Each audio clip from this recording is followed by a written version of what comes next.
Polisi dari Polsek Sukaremi Palembang menangkap 8 tersangka pencurian sepeda motor yang sudah berulang kali melakukan aksi kejahatan itu di wilayah Sukarami.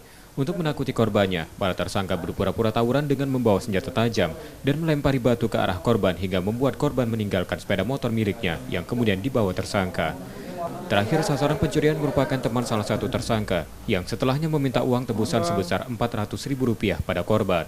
Saya jelaskan, Polsek Sukarami alhamdulillah dapat mengamankan sebanyak 8 orang tersangka, di mana modus mereka hampir sama, yaitu melaksanakan modus tawuran dilanjutkan dengan pencurian kendaraan bermotor. Di mana modus mereka itu adalah menyerang masyarakat atau warga yang menggunakan kendaraan bermotor. Habis itu warganya kaget, terjatuh dan lari, akhirnya motornya diambil untuk dijual. Jadi yang barang bukti kita amankan yaitu satu parang, habis itu kayu, batu, terus kita juga mengamankan 4 kendaraan bermotor dari hasil curian mereka. Kini para tersangka masih diperiksa dan ditahan di tahanan Polsek Sukaremi Palembang untuk proses hukumnya. Rizky Oktora, Muklas Diferensial, Kompas TV, Palembang, Sumatera Selatan.